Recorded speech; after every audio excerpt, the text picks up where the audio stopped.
Unit 1. The Savior of Mankind. Assalamu alaikum. Dear students, the first unit is about our beloved Prophet, Hazrat Muhammad sallallahu alaihi wasallam, in whose life we find source of inspiration and guidance for all humanity. We call him the Savior of Mankind because he saved mankind from chaos and confusion. I believe you have gone through the text and are ready to explore the themes and ideas discussed in it. The text begins with the description of Arabia in general and the holy city of Mecca in particular. The land of Arabia is located in the Arabian Peninsula and is remarkable for its unmatched beauty and attraction. Sir, what is a peninsula? A peninsula is a piece of land that extends into a large body of water. In other words, it is a neck of land whose only one side is connected to land, whereas the other three sides are surrounded by water. We learn that Mecca is located in the Arabian Peninsula and is about 50 miles from the Red Sea. Now, I was saying that Arabia is full of deserts that are blazing hot because of their geographical location. It has tropical weather. Sir, what do you mean by tropical? Well, the area that lies between the tropics is called tropical. Tropics are two imaginary lines around the globe that are 23.5 degrees north or south of the equator, where the sun is directly overhead when it reaches its most northerly or southerly point in the sky. Tropical area, therefore, is located between these two tropics. Tropical is mainly known for its dry and hot weather. Okay, now let me ask you a few questions. Are you ready? Yes, sir. What qualities were the Arabs famous for? Sir, they were known for their remarkable memory and eloquence of language. Right, and they fused both these qualities to produce great poetry. They even held annual poetry competitions at Ukaz. It is probably for this reason that Allah Almighty chose Arabic language for his final message. Now tell me about the general conditions that prevailed in Arabia before the advent of Islam. Sir, before Islam, people of Arabia worshipped idols.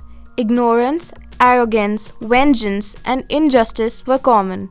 The warring tribes frequently wrestled with each other, and these fights continued for generations. Rights of women were violated and slavery was common. Many other social evils had been accepted as norms. The situation in the rest of the world was not very promising either. In fact, throughout the world, mankind stood on the verge of chaos. It seemed that the world civilizations need guidance and direction. So Allah Almighty sent His last prophet who would lift the humanity from their ignorance into the light of faith. Now the Prophet Muhammad sallallahu alaihi wasallam had always led a pious and unblemished life and had earned himself the reputation of the truthful and the trustworthy. He had always disliked and wanted to eradicate wrong beliefs, social evils, cruelty, and injustice. Around the age of 38, he spent most of his time in solitude and meditation. He used to retire in the cave of Hira and spent days and weeks in remembrance of Allah. It was during one of these days that he received the first revelation through Hazrat Jibrail alayhi salam. Okay, now who would like to recite that divine message by Allah Almighty? Sir, I will. Read in the name of thy Lord who created man from a clot. Read, and thy Lord is most bountiful, who taught the pen, taught man that which he knew not.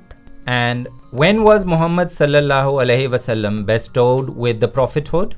Sir, it was in 610 AD when the Prophet Muhammad sallallahu alaihi wasallam was 40 years of age. Right. In the beginning, the Prophet Muhammad sallallahu alaihi wasallam spread the new message of Islam within close circle of relatives and friends.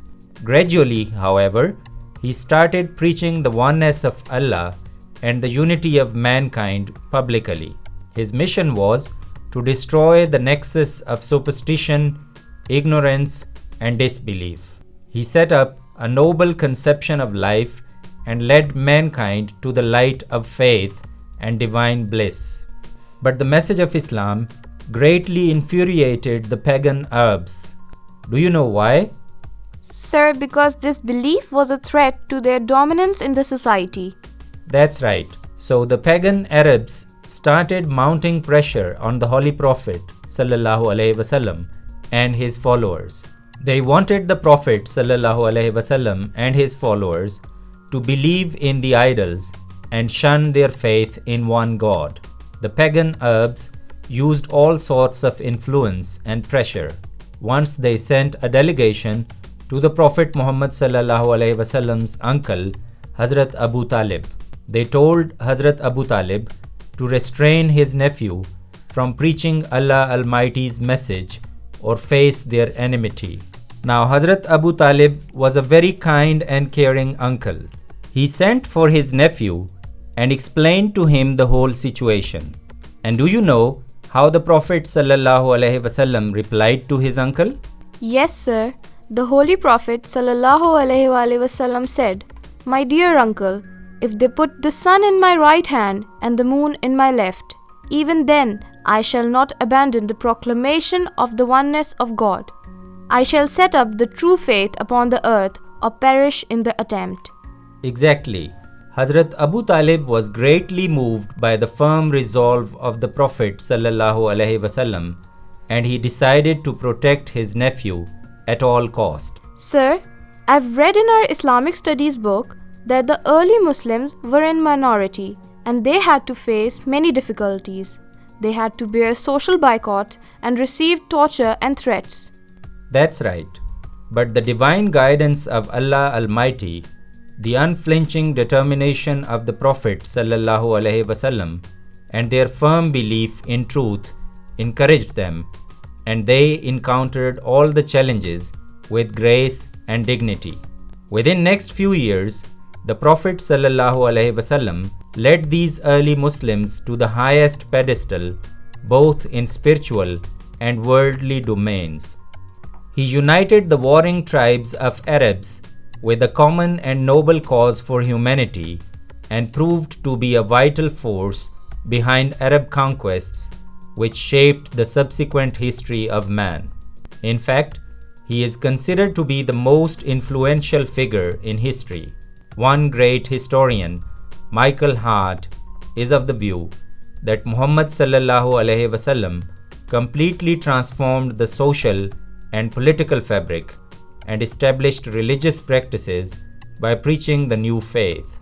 Now, a final question. Why is the life of the Prophet ﷺ a perfect model for us? Sir, because in the words of Hazrat Aisha radhiyallahu ta'ala anha, the Prophet ﷺ's moral and character are embodiment of the Holy Quran. We can see guidance from him in every walk of life. He is the best teacher, the best husband, the best military commander, the best statesman, the best ruler, and the best judge. That's right.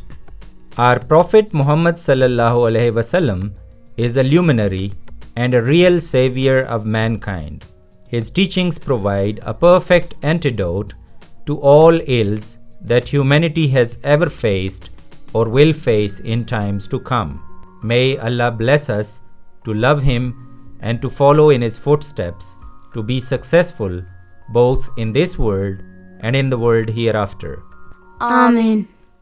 Well, that brings us to the end. Thank you very much.